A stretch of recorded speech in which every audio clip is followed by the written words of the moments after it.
Hello, I'm Jack Silver.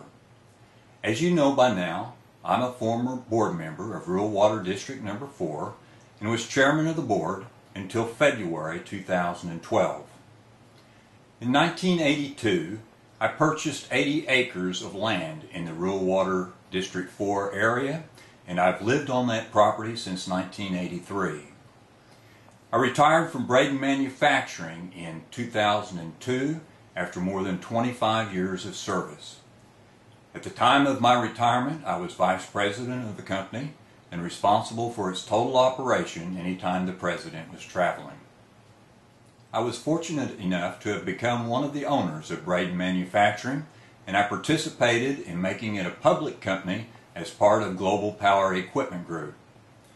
Because of this experience, I am very familiar with the laws regarding the operation of public companies and public utilities like Rural Water District Number 4.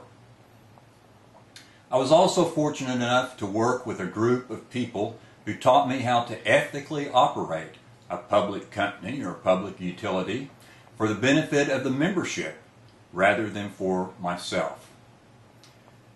When I joined the board of Rural Water District Number 4, I was appalled at the condition of the district and the way I believed it had been mismanaged for many years. And I wasn't the only one. Mr. Bill Mitchell, who was a former vice chairman of the board of directors of Rural Water District Number 4, had frequently told me that the current chairman, Mr. Clyde Allred, should either begin to lead or get out of the way.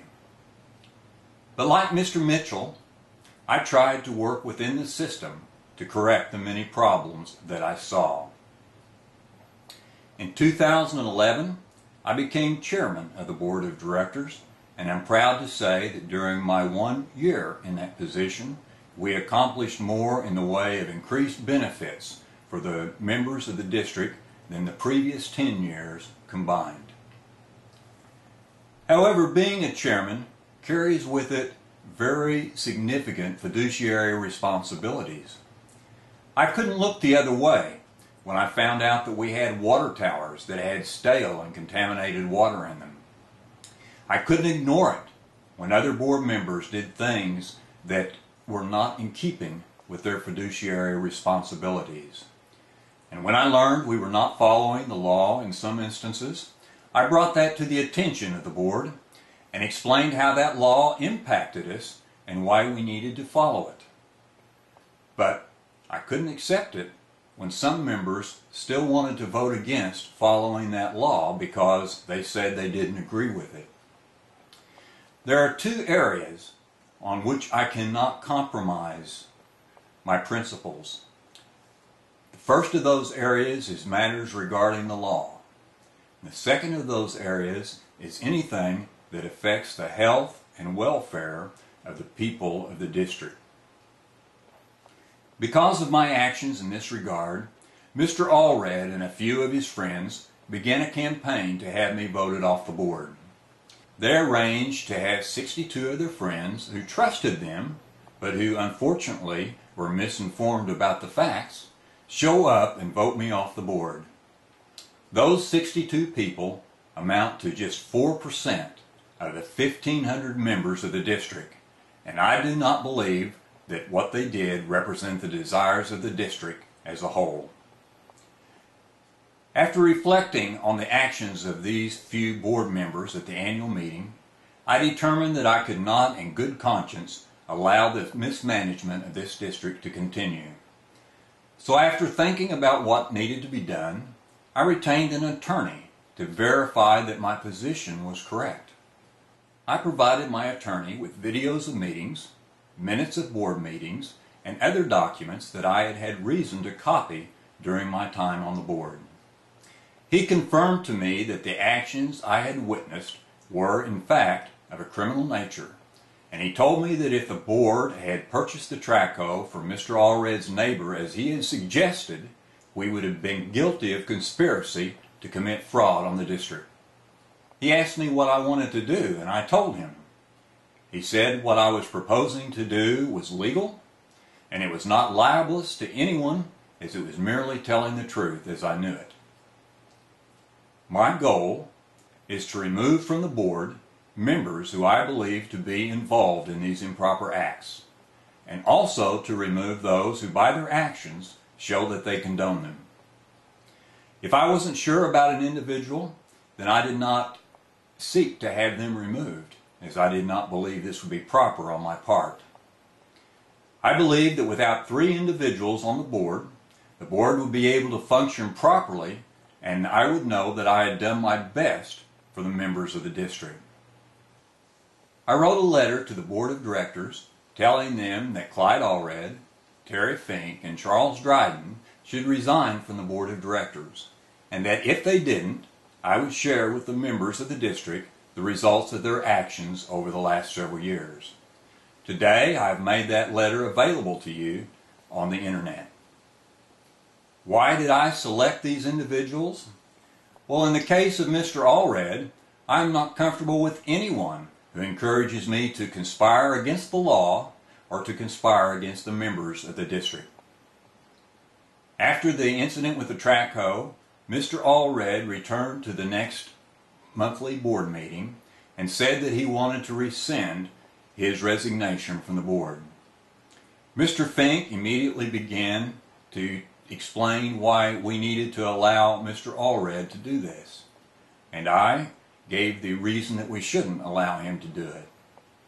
After briefly stating these positions, Mr. Fink made a motion that Mr. Allred be allowed to rescind his resignation, and it was immediately seconded by Mr. Charles Dryden, and Mr. Allred ended up back on the board.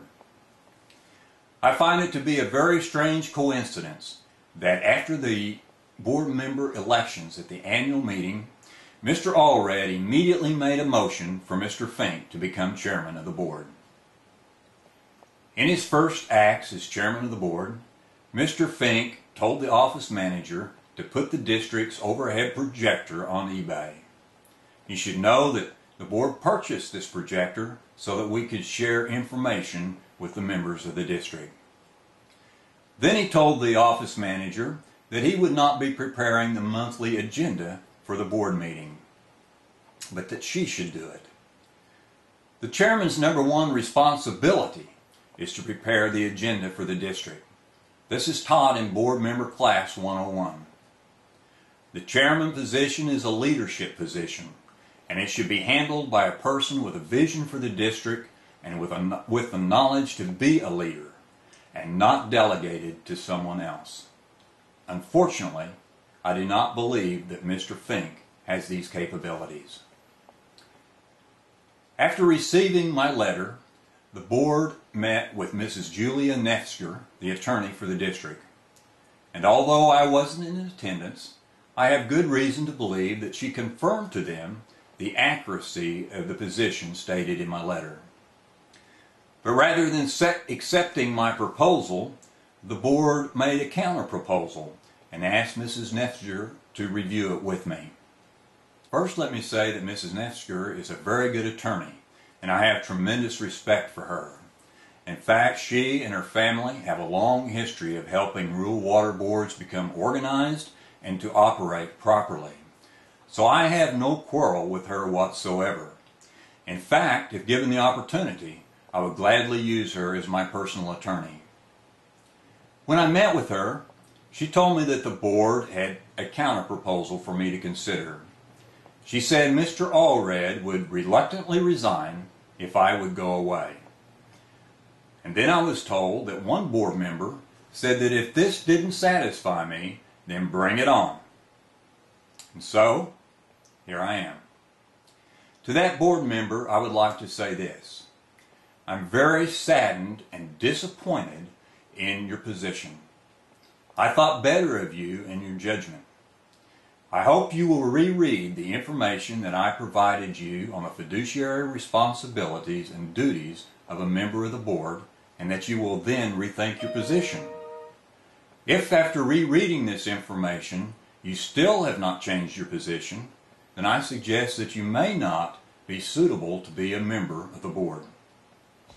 The more I discussed the situation with Mrs. Nefsker, the more I became convinced I could not walk away from the situation. It wasn't because she was poorly representing the district, because in actuality, she was trying the best she could to come up with a solution that would satisfy me and that the board would agree upon. But I believe there's not a situation which will work in the long term unless this stranglehold on the district by these individuals is broken. So I responded to Mrs. Nester with another letter, which I am also making available to you today. I know this letter was hand-delivered to each board member on Friday, March 16th. I had hoped that Mr. Fink would call a special meeting of the board to discuss my response.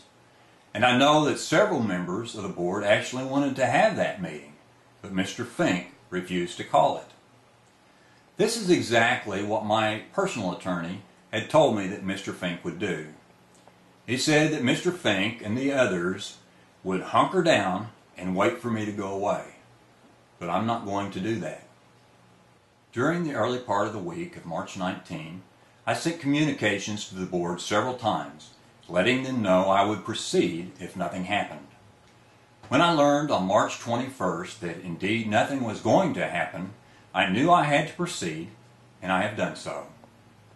Since that time, I have been contacted by news media interested in this story, and also by multiple people who want to tell me their stories of wrongdoing by the board. I began meeting with those individuals on Friday, March the 23rd. Every member of the district has been negatively affected by this mismanagement of the district. You have paid unnecessarily high water rates, and your property values have been negatively impacted by the unavailability of water. If you are appalled by what you are learning, please take some actions to help resolve these problems. Here are some things that you could consider doing. First, call the district office at 918-825-4661 and let them know that you want these problems investigated and corrected. Second, you can call the newspapers or write them and tell them that you would like them to investigate these problems and that if they are in fact true, you want these problems corrected. And finally, please tell your neighbors about these problems. Show them the videos on the internet and help them to get on my mailing list. I thank you for listening to me and wish you a very good day.